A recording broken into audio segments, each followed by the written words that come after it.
Concernant les maladies d'Alzheimer et de Parkinson pour les personnes âgées dans la campagne. Ah, ça c'est un sérieux problème. Ça va se passer comment? On va faire s'il n'y a plus de On n'a plus qu'à bien mourir. Ouais.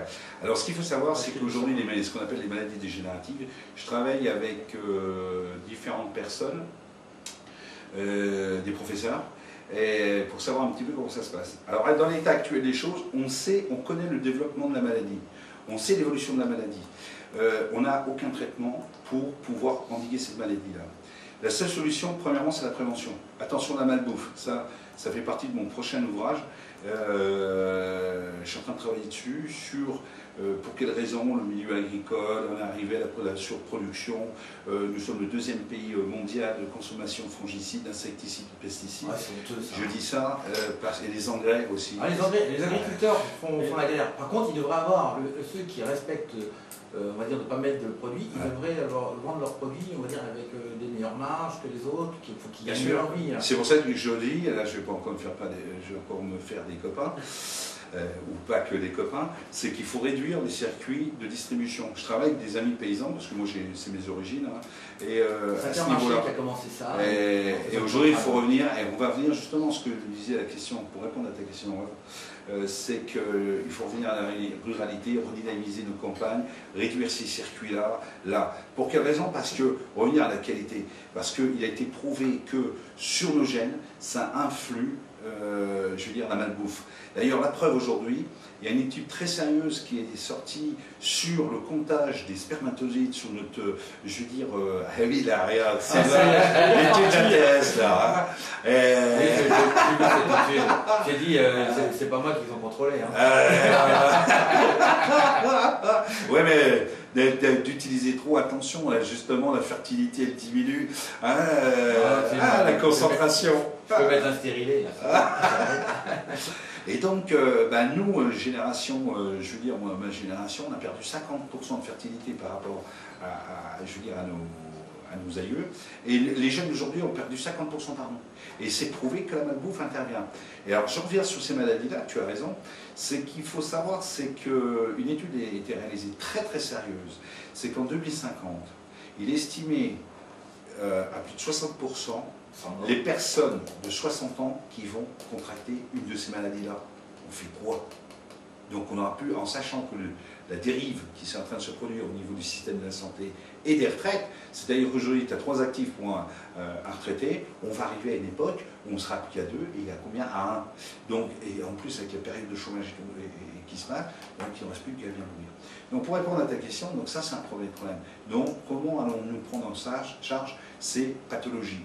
C'est pour cette raison que je dis qu'il faut développer les pôles de la santé, pôles pluridisciplinaires, les maisons d'adolescence, la maison des seniors, je suis en train de travailler sur Chartres pour construire ça, la maison des assistants maternels, on est en train de travailler sur la Bretagne, dans le centre, j'ai un programme qui est en train de se mettre en place dans le Périgord avec la mutualité sociale agricole, on est en pleine réflexion aussi. Tout de suite, Sylvain, c'est pas tout de faire des maisons médicales ou de faire des trucs pour les médecins. Personnes âgées. Non, il faut pouvoir le payer. Quand tu vois que c'est 4 fois ta retraite pour certains, voilà, bien sûr, 2500 €, une petite chambre de 3 mètres sur 3, avec un lit hospitalier, l'infirmière qui vient te voir pour donner des médicaments, et puis tu vas à la cantine pour aller manger. Il faut arrêter là. Alors c'est pour cette raison en amont, il faut déjà prévoir, c'est-à-dire mettre de côté, économiser, placer, donc mettre des assurances en place, première chose.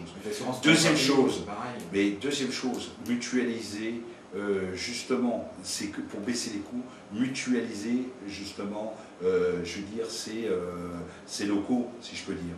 Troisième chose, et tu as raison, prenons par exemple en campagne, tu arrives à des coûts de 2000-2500 euros par mois, tu vas dans d'autres régions, c'est 3, 4, 5 fois plus. Donc il y a un sérieux problème, il y a un réel problème. Et on manque de 55 000. C'est des gens qui ont vendu leur maison, qui ont perdu leur patrimoine pour leurs enfants. Alors une autre chose, donc tu peux faire le prix que tu veux. Je rentre, j'étais dans le Maghreb, je travaille avec la Tunisie, on est en train de monter une école privée, je m'associe avec une école privée là-bas. En Algérie aussi, on est en train de monter une école, je m'associe avec une école privée, je travaille avec le ministère de la Santé, différents organismes. Ce qu'il faut se rappeler, l'être humain, comme je dis, est troublieux. Dans le temps, moi j'étais gamin, comment ça s'est passé? Il y avait ma grand-mère qui était là, elle me gardait, elle préparait à manger, elle aidait à la vie de tous les jours.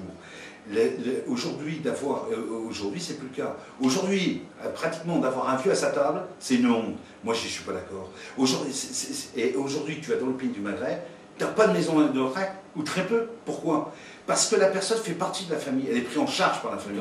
Donc il faut revenir à les choses comme ça. Les enfants doivent s'en occuper, les enfants doivent ramener à manger, les enfants... Voilà. Alors, justement, donnons de l'argent, par exemple, à des jeunes, qui, je veux dire, un jeune couple, l'épouse, je veux dire, elle a 2 ou 3 enfants, elle élève ses enfants, avec une personne âgée auprès d'elle, le conseil général, la région, les systèmes de la santé, on aide à accueillir soit une personne âgée, ou à prendre un membre de sa famille en charge.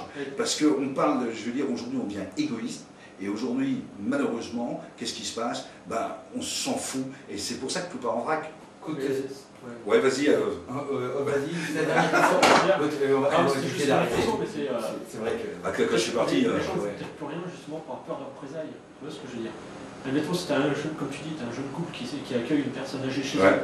S'il se passe quelque chose, tu vois, ils ont peur des conséquences qui peuvent se retourner contre eux. Justement, c'est comme ça. Voilà, et qu'on reporte des conséquences. Tu as quelqu'un qui se fait agresser, tu ne vas plus parce que tu as peut-être peur. Pour que la personne ait le droit à des aides, il faut que tu aies une douche handicapée, il faut que tu aies un WC handicapé, il faut que tu casses toute ta baraque. Voilà, non mais c'est... Bien sûr. Mais c'est pour cette... Oui, aujourd'hui, alors, il y a une loi, j'ai fait une émission là sur scène dernièrement, ça a duré plus d'1 heure, sur lesquelles, ce qu'il faut savoir, en 2015, il y a eu une subrogation, c'est un prolongement sur la loi pour l'adaptation par rapport à l'handicap des lieux publics. Il faut savoir qu'en 2015, 1er janvier 2015, toutes les personnes qui m'écoutent, et ça dans toutes les émissions j'en parle, s'ils s'imaginent dans les lieux publics, parce que c'est le médecin, c'est le pharmacien, mais tout lieu public, c'est-à-dire les commerces et tout ça, s'ils ne sont pas adaptés à l'handicap, ils seront fermés. Attention, donc ça, et quel est l'handicap? C'est-à-dire, moi par exemple, j'ai eu un accident, j'ai un handicap, ça ne se voit pas, mais j'ai un handicap. Et si tu as un malvoyant, une personne malvoyante, elle n'est pas aveugle, eh ben, elle doit avoir des panneaux qui soient adaptés à son handicap. Donc voilà, donc ça c'est une émission éventuellement qui serait intéressante de faire là-dessus. Attention, parce que 2015, et ça ne sera pas subrogé, sinon ça ira mal. Donc tout établissement qui ne sera pas aux normes sera fermé. Oui, comme même les commerces, hein. Oui, tout lieu public. C'est-à-dire les commerces, tu vas chez l'ophtalmologue, qui est un médecin, tu vas après chez l'oculiste, il doit être adapté. De l'oculiste, tu vas manger au restaurant, ça doit être adapté. Du restaurant, tu sors, tu vas à la librairie, la maison de la presse, par exemple, à Berlin, ça doit être adapté. De là, tu vas acheter une fringue. Voilà. Essaye d'aller dans un toilette, dans un magasin de fringues. J'ai essayé, j'ai essayé. Non, il n'y en a pas, monsieur. Là, ce qu'ils te répondent, parce qu'ils ne veulent pas que tu y ailles. Mais voilà. Ça doit être. C'est sur Berlin, hein. Essayez, ceux qui nous écoutent, allez dans un magasin de fringues et demandez les toilettes. Ouais, vous allez voir. Pourquoi vous voulez faire l'essayage? Alors que bon, quand tu vas au restaurant ou ailleurs, tu vas dans... Même la pharmacie, j'ai essayé la pharmacie à Thierville, ils m'ont laissé y aller. Hein. Mais tu vois, essaye. C'est obligatoire, mais il n'y en a pas. Donc tu vois, il y a des progrès à faire. C'est plutôt que la caravane, tu vois. Mais Reuve, il a raison de soulever le problème, parce que qu'est-ce qu'on va faire? Et ça, on peut faire une émission sur ces maladies dégénératives, sur les personnes âgées dans les campagnes, hein, sans problème, avec grand plaisir. Mais aujourd'hui, on a tellement légiféré qu'on vient des choses qui sont insensées. J'ai été à l'Assemblée nationale, on était invité, pas à l'Assemblée nationale, au Sénat, par le sénateur Leroy de Moselle.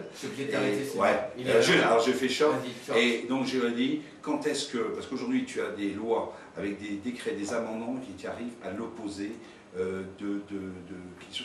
qui annulent cette loi. J'ai dit, quand est-ce qu'on refera un petit peu, on met au bout du jour tout cela, et il m'a dit, ça fait 10 ans qu'on bosse dessus, c'est pas près d'être fait. Voilà. Non, mais il y a du boulot. Voilà. Messieurs les députés, sénateurs, élus et compagnie, je vous invite à rejoindre notre action. Faut dire au revoir. Faut dire au revoir. C'est merci. 2 petites heures qu'on a passées ensemble. Donc avec Sylvain Blondin, Zone Rurale à votre santé.